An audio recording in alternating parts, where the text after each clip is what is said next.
Date जो दी गई है वो डेट भी आप लोगों को बताएंगे, क्या कुछ इसमें बदलाव किए गए हैं और कब से एग्जाम होंगे वो भी आप लोगों को बताते हैं। ठीक है, तो वीडियो में बने रहेगा एंड तक। और चैनल को सब्सक्राइब नहीं किया तो चैनल को सब्सक्राइब करके बेल आइकन को और पर जरूर क्लिक कर दीजिएगा, ताकि कोई भी अपडेट आप लोगों को सबसे पहले मिलती रहे। ठीक है, तो यहाँ पर देख सकते हैं कि UP police admit card 2024 UP constable exam cancelled, new exam date announce soon. ठीक है, यहाँ पर न्यू डेट जो है वो अनाउंस कर दिया गया है। यहाँ पर आप लोगों को बता दें कितने डेट से यहाँ पर एग्ज़ाम कराया जाएगा और क्या कुछ इसमें बदलाव किए गए हैं वो भी आप लोगों को इस वीडियो में बताने वाले हैं। ठीक है, तो सबसे पहले तो आप लोगों को यहाँ पे देखते हैं कि टोटल वैकेंसी कितनी थी। 60,244 वैकेंसी थी, जिसमें आप लोगों को रिटन एग्ज़ाम हुए थे 17-18 फरवरी को। उसके बाद 17 का सेकंड शिफ्ट, 18 का सेकंड शिफ्ट यहाँ पर पूरी तरीके से लीक हो गया था। हालांकि पहला शिफ्ट का भी लीक हुआ था, लेकिन उसके साथ से कुछ नहीं मिले थे। अब यहाँ पर देख सकते हैं कि रिटन एग्ज़ाम प्रोसेस क्या है। 2 घंटे का समय आप लोग को दिया जाता है। 300 क्वेश्चन होते हैं। ऑब्जेक्टिव क्वेश्चन आप लोगों को माइनस मार्किंग सभी कुछ लोगों को पता है 1/4 है। और यहाँ पर आप लोगों को फिजिकल टेस्ट, उसके बाद आप लोग को डॉक्यूमेंट्स वेरिफिकेशन और मेडिकल वगैरह जो भी आप लोग का होता है वो होगा। ठीक है, और यहाँ पर आप लोगों का कुछ थोड़ा सा डिटेल में बता देता हूँ। उसके बाद आप लोग को चलते हैं एक मतलब इम्पॉर्टेंट जानकारी में। ठीक है, यहाँ पर 2 घंटे का समय, 120 मिनट का समय मिलता है। ऑब्जेक्टिव क्वेश्चन होते हैं।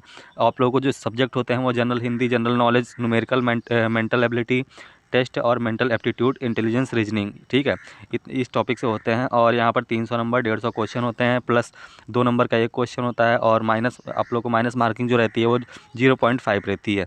ठीक है, हिंदी इंग्लिश लैंग्वेज होता है, जिसमें आप लोगों को सब्जेक्ट से कितने कितने क्वेश्चन देखने को मिलेंगे वो भी आप लोग को बता देते हैं। तो यहाँ पर 37 38 का यहाँ पर वो सीरीज चलेगा। 38 क्वेश्चन जनरल नॉलेज से और 37 क्वेश्चन हिंदी से, न्यूमेरिकल, मेंटल एबिलिटी टेस्ट से यहाँ पर 38 क्वेश्चन, और यहाँ पर मेंटल एप्टीट्यूड, इंटेलिजेंस, रीजनिंग से आप लोग को 37 क्वेश्चन बनेंगे। ठीक है, प्रत्येक क्वेश्चन 2 नंबर का रहेगा। 150 क्वेश्चन 300 नंबर के रहेंगे। ठीक है, अब बात कर लेते हैं कि यहाँ पर जो आप लोग का पहले, क्योंकि काफ़ी ज़्यादा कैंडिडेट का ये क्वेश्चन भी है कि क्या पहले फिजिकल कराया जाएगा या फिर इसमें जो ऑनलाइन पेपर कराने का जो सोच रहे हैं सभी स्टूडेंट वो होगा। ठीक है, तो आप लोगों को उस आयोग द्वारा यहाँ पर बहुत ही अच्छा निर्णय लिया गया है। उसमें क्या है आप लोग को वो बताते हैं, चलिए दिखाते हैं आप लोग को खुद ही। ठीक है, अब यहाँ पर बताइए, मैं काफ़ी दिन से ये चिल्ला रहा था, काफ़ी दिन से ये वीडियो बना रहा था, काफ़ी दिन से ये भी बता रहा था कि पहले यहाँ पर ऑनलाइन एग्ज़ाम हो सकता है और पहले यहाँ पर फिजिकल हो सकता है। ठीक है, तो यहाँ पर काफ़ी कैंडिडेट जो है वो मुझे ट्रोल कर रहे थे, कि मुझे गलत बता रहे थे कि यहाँ पर नहीं, ऐसा नहीं हो सकता है, बिल्कुल नहीं हो सकता है। तो आप लोगों को बता दें, मैंने उसमें वीडियो में बताया भी था कि यहाँ पर हो भी सकता है, क्योंकि उसमें आयोग द्वारा यहाँ पर कुछ भी निर्णय लिया जा सकता है। मान लीजिए, क्योंकि आप लोगों को जो पहले एग्ज़ाम हुए उसमें पेपर लीक हो जाता है, तो उसमें आप लोगों को पता है कि डीजी हटा दी गई हैं उस काम से। तो आप लोगों को जो नया जो इसका जो जो इसका काम जो संभालेगा वो उसके ऊपर है कि वो क्या कराएगा। पहले फिजिकल भी करा सकता है और यहाँ पर ऑनलाइन एग्ज़ाम को भी प्रोसेस यहाँ पर देख सकते हैं, लिखा हुआ है साफ साफ। अब सिपाही भर्ती परीक्षा ऑनलाइन कराने पर हो रहा है मंथन। ठीक है, जो बार बार मेरे को ये बता रहे थे कि नहीं, इसका ये नहीं हो सकता है, तो आप लोग खुद यहाँ पे देख लीजिए कि यहाँ पर अब सिपाही भर्ती ऑनलाइन परीक्षा कराने पे मंथन हो रहा है। ठीक है, उसके बाद यहाँ पे देखिए पूरा लिखा हुआ है, आप लोग अच्छे से पढ़ लीजिएगा। इसको PDF भी मैं प्रोवाइड करा दूंगा। तो यहाँ पर देख सकते हैं, सिपाही भर्ती परीक्षा में गड़बड़ी के द्वारा यहाँ पर अब दोबारा लिखित परीक्षा कराने की तैयारी में जुटा पुलिस भर्ती एवं प्रोन्नति बोर्ड ऑनलाइन परीक्षा के विकल्प पर भी विचार कर रहा है। ठीक है, क्योंकि ऑफलाइन में अधिकतर पेपर जो लीक हो जाते हैं वो सभी लोगों को पता है।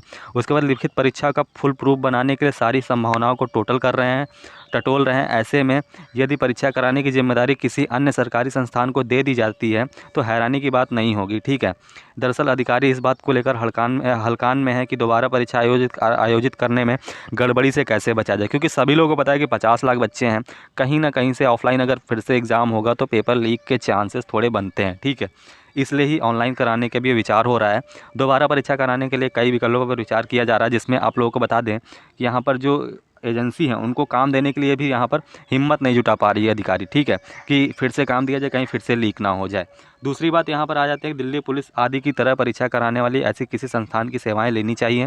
बिल्कुल सही बात है, यहाँ पर जिनके पास गड़बड़ी आदि पर अंकुश लगाने का पुख्ता इंतजाम है। जैसे आप लोग सभी जानते हैं कि दिल्ली पुलिस हो या फिर SSC वगैरह जो सेंट्रल लेवल के एग्ज़ाम होते हैं उसमें भी ऑनलाइन सब कुछ होता है, तो उसमें गड़बड़ी नहीं हो पाती है ज़्यादातर। ठीक है, तो यहाँ पर आप लोगों को उस तरह से ऑनलाइन एग्ज़ाम कराने पर भी विचार चल रहा है। दूसरी बात सबसे मेन जो मैंने बताता था कि यहाँ पर पहले शारीरिक दक्षता परीक्षा कराने पर भी विचार चल रहा है। अब यहाँ पर बताइए जो स्टूडेंट हैं वो बोल रहे थे कि नहीं हो सकता है, अब बताइए इनको क्या जवाब देंगे। तो ये आयोग है, ठीक है। यहाँ पर एग्ज़ाम भी पहले कराया जा सकता है और फिजिकल भी कराया जा सकता है, हम उसे रोक नहीं सकते हैं। हमको दोनों चीज़ के लिए तैयार रहना ज़रूरी है, ठीक है। तो यहाँ पर पहले शारीरिक दक्षता कराने पर भी विचार चल रहा है, पहले फिजिकल भी हो सकता है, इतना ध्यान रखिएगा। कुछ अधिकारी ऑनलाइन परीक्षा कराने के पक्ष में भी हैं, लेकिन इसके लिए बड़ी संख्या में कंप्यूटर सेंटरों की आवश्यकता बनानी पड़ेगी। जाहिर सी बात है कि आप लोग को 6 महीने का समय दिया गया है, 6 महीने के अंदर भी एग्ज़ाम कराने हैं, तो उसमें आप लोग को 50 लाख बच्चों के लिए सेंटर बनाना भी बहुत मुश्किल होगा। तो यहाँ पर थोड़ा टाइम और ले सकती है, जिसके हिसाब से आप लोगों को पहले फिजिकल कराया जा सकता है। उससे भी काफ़ी कैंडिडेट जो हैं वो बाहर जा सकते हैं, ठीक है। तो यहाँ पर आयोजित कराने के लिए पूर्व 2 वर्ष आयोजित दरोगा भर्ती की ऑनलाइन परीक्षा में तमाम गड़बड़ियाँ सामने आ चुकी हैं, जिसके बाद परीक्षा केंद्र बनाए गए कंप्यूटर केंद्रों के संचालकों के खिलाफ मुकदमे भी दर्ज हुए हैं, ठीक है। तो यहाँ पर इतना कुछ लिखा गया है, तो आप लोगों को एक चीज़ ध्यान रखना है कि यहाँ पर आयोग कुछ भी निर्णय ले सकता है। वो आप लोग के यहाँ पर पहले फिजिकल भी करा सकता है और पहले रिटर्न भी करा सकता है। तो हम लोग क्या करना है कि दोनों चीज़ के लिए तैयार रहना है। अब यहाँ पर कुछ स्टूडेंट जो हैं वो ये सोच रहे होंगे कि अगर हम रनिंग करने लगेंगे तो उनका रिटर्न कमज़ोर हो जाएगा। तो यहाँ पर एक चीज़ आप लोग ध्यान रखिए कि आप लोग रिटर्न की तैयारी बिल्कुल अच्छे से कीजिए। ऐसा सोचिए कि रिटर्न पहले ही होगा, लेकिन साथ में 1 घंटा समय निकाल के आप लोग रनिंग भी नॉर्मल करते रहिए, ठीक है। क्योंकि नॉर्मल भी करते रहेंगे तो आप लोगों के सामने अगर एकदम से फिजिकल डेट आती है तो आप लोगों को कम से कम नहीं तो 1 महीने का समय तो ज़रूर मिलेगा, ठीक है। उस 1 महीने में अच्छे से तैयारी कर सकते हैं फिजिकल के लिए, ठीक है।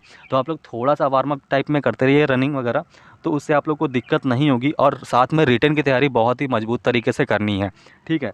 इसके लिए आप लोग को तैयार रहना है, क्योंकि आयोग कुछ भी निर्णय ले सकता है। अब आप लोग को दिखा देते हैं कुछ बेसिक डिटेल, ठीक है। इतना ये आप लोग देख लीजिएगा। गाइज़ अब जो बताने जा रहे हैं वो बहुत ही ध्यान से देखिएगा, क्योंकि बहुत ही इंपॉर्टेंट है ये। काफ़ी स्टूडेंट जो हैं वो ये मन में विचार रखते हैं कि यहाँ पर ये कुछ कहाँ से पता चले, ठीक है। तो यहाँ पर देखिए यूपी पुलिस कांस्टेबल का जो एग्ज़ाम होगा वो कब होगा, अब आप लोगों को बता देते हैं कि ये आप लोगों का एग्ज़ाम होगा वो जुलाई और अगस्त के महीने में होगा। जुलाई के लास्ट या अगस्त के फर्स्ट वीक में आप लोग का एग्ज़ाम यहाँ पर होंगे, ठीक है। तो जुलाई अगस्त के लिए बिल्कुल तैयार रहना है आप लोगों को। और दूसरी बात, यहाँ पर आप लोगों का डेट जो रहेगा वो आप लोगों को डेट जो रहेगा वो आप लोग को यहाँ पर 21 जुलाई से लेकर से आप लोगों को 10 अगस्त के बीच में आप लोग का एग्ज़ाम होगा, ठीक है।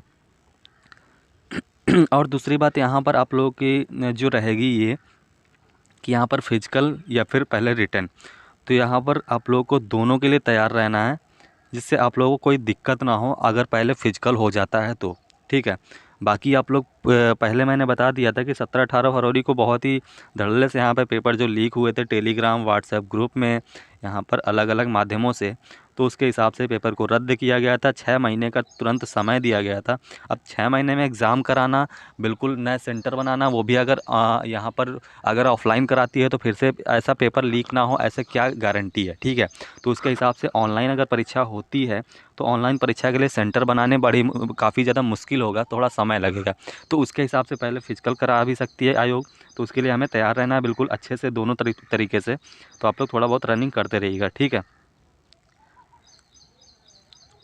और यहाँ पर अब ये बता देते हैं कि यहाँ पर जो आप लोगों का सिलेबस वगैरह रहेगा, मान लीजिए कि रिटन एग्ज़ाम होता है तो उसमें क्वेश्चन किस टाइप से होंगे, किस टॉपिक से होंगे और कितने कितने क्वेश्चन होंगे। क्योंकि आप लोगों को पहले जो बताया जा रहा था कि 55 क्वेश्चन रीजनिंग वगैरह इतने 38 इस तरफ से, तो आप लोगों को वो चीज़ ध्यान नहीं देना है, क्योंकि चेंज भी कर सकती है। यहाँ पर आयोग चेंज क्या है वो आप लोग को दिखाते हैं। जैसे कि मैंने पहले बता दिया कि 37-38 का सीरीज़ चलेगा, वही सीरीज़ आप लोग को चलाना है। आप लोग को सारे सब्जेक्ट जो हैं वो तैयार रखने हैं, ठीक है।